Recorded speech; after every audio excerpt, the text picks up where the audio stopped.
I get to come in from this side of the stage this time. There was a really awkward bit in the stage where, technically, according to the script, I had to introduce myself. So that could have been really awkward. So, hey. I'm going to talk about reviving the spirit of the open web. So, is it going forward? It's slowly fading. Go on. I'm not having a lot of luck with technology. There we go. So, I got my start in the web in the mid-90s. This was the Netscape era. There weren't a huge number of sites out there. Like, at the time, Yahoo was like a list of every single site on the internet. All you needed was a text editor, a book on HTML that you bought from your local bookstore, if you remember bookstores, and you needed an FTP client to connect to whatever free hosting your ISP gave you. And with that, you had your own little place on the internet, often with a page under construction sign.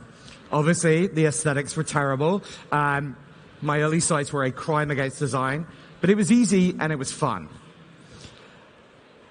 Later, GeoCities made it even easier. You didn't even need a hosting site at that point from your ISP. They just handled everything for you. And of course, there was MySpace. So many people got their start doing coding or web design on MySpace, doing custom MySpace themes or LiveJournal themes. Even people who said, oh, I can't be a programmer, I wasn't good at maths at school, they were able to do it. There was Usenet, there was IRC, there was PHP bulletin boards, PHP MyBB. All these things made it really, really easy to connect with people. Flickr made it easy to host images.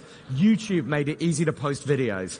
Podcasting allowed everybody to have their own radio shows, especially white dudes who like to hear themselves talk. The web blossomed, and it felt like there was a little place for everybody on the internet.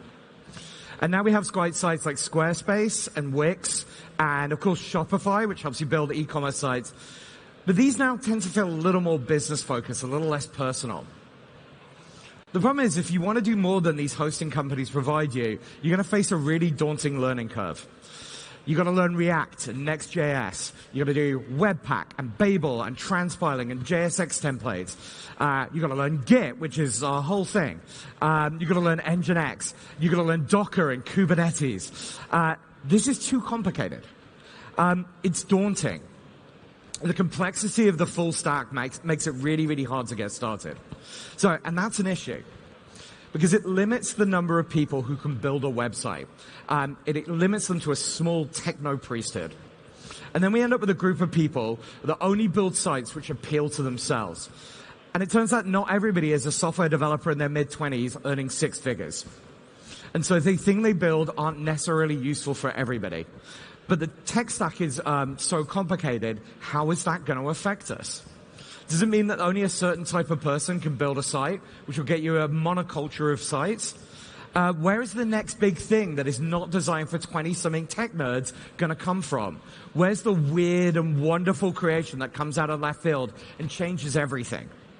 What can we do to lower the barriers? One potential answer is technology like Jamstack. It stands for JavaScript, APIs, and markups. It's a way to start with a really easy static site, and then you gradually enhance it with little bits of dynamic content through the APIs, just like the 90s. You augment it, and gradually over time, it makes it better. That's a smoother learning curve. It's much, much easier.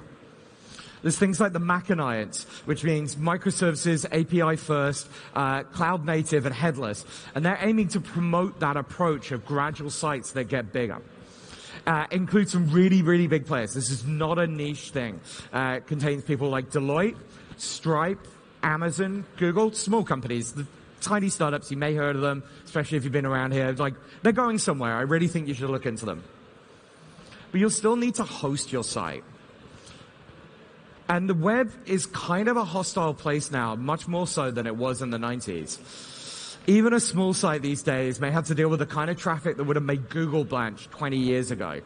Go viral, and there is a tsunami of traffic that might come your way. There are scrapers and crawlers. There are credential stuffers, DDoS attacks. And DDoS attacks have got weird because it used to be nation states, and now it's internet-connected light bulbs. It's kind of weird. How do you protect from that if you don't know your YAML file from your OWASP raffles? This is where technologies like serverless can help. I know serverless is a bit of a misnomer. There's a server somewhere. But you get companies like Vercel and Netlify, amongst others, who made it really, really easy to deploy cloud offerings for their flavors of Jamstack. Meanwhile, there are companies like my company, Fastly, and Cloudflare, who offer you the ability to run arbitrary code in their instances all over the world. Code is instantly available, as close to the users as possible, and security is built in. There are new technologies like WebAssembly or WASM. WASM is a guaranteed secure bytecode runtime, and it allows hosting companies like us to run third-party code completely safely in the sandbox with no chance of bleed over or escape from the sandbox. It's really, really cool. One benefit of WASM is composability. Because of the safety guarantees, you can mix and match code from third parties, even if it's written in a different language. It's just kind of cool. That's going to lead to a rich environment where vendors and communities can provide collective, components that you can bolt together, and even sort of relatively beginner people can take these components and assemble them together into a really, really rich site. It's going to make it even easier for a more diverse gallery of people to build something by just assembling kind of Lego blocks of code. But why does this matter? Looking back only 5 years, the tech economy was booming. We were having a blast. Startups were booming, interest rates were low, money was basically free at that point. Raising money was relatively easy. Rounds were incredibly high. I mean, insane. When people come up to you and go oh, I only got a $40 million B round, that's when you know things are kind of nuts. Valuations were skyrocketing. You look at the numbers that people had, like the number of unicorns or deca unicorns. You were encouraged to grow and to hire like mad. But some of the excesses of the last 5 years kind of seem like a bit of a distant memory now. Some of them are kind of faintly embarrassing to remember. There's some of the stuff these kind of early companies did. I'm not going to name any names, but some of the stuff they did with that money kind of looks a little cringeworthy right now. But like the big parties we used to throw at the end of the first .com boom. Interest rates are up. Money is no longer free, and we may be on the verge of a recession. This is reflected in consolidations, layoffs. There's a lot of uncertainty in the business. So is now the time for an open web renaissance? Is this time to bring back some of the maker culture that kind of from the early days of the web, to kickstart that creativity? We're already seeing an increase in the interest in the open web. In the wake of the Twitter acquisition, I know we're supposed to call it X, but everybody still calls it Twitter. We're seeing a massive surge of interest in the decentralized social networks like the Fediverse, like Mastodon and Blue Sky. Even Meta, Facebook, have brought out Threads and a promise that one day real soon it will connect to the rest of the Fediverse. There's a rise of people hosting their own service and services. And there's some really, really cool projects out there like Valtown and stuff like that are doing some really, really cool hosting stuff. WordPress, which runs more websites than any other piece of software, recently added support for ActivityPub, which is the technology behind the Fediverse. Governments are embracing open standards, especially in Europe. This is a really, really huge thing. Gov.uk in the UK, the GDS, Government Digital Services, are really pushing things like that. Europe, it's really, really huge. Kids are learning how to code. MIT Scratch, which is a really, really cool visual programming language for kids, is booming. There's Roblox. People learning code in Roblox. Even stuff in Minecraft as well.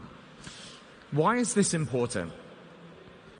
After every economic downturn since the web came along, there has been a Cambrian explosion of creativity. In the mid-90s, the web turned from kind of an academic curiosity into a content and commerce juggernaut. After the .com crash, which was, I don't know how many of you were there, but it was apocalyptic.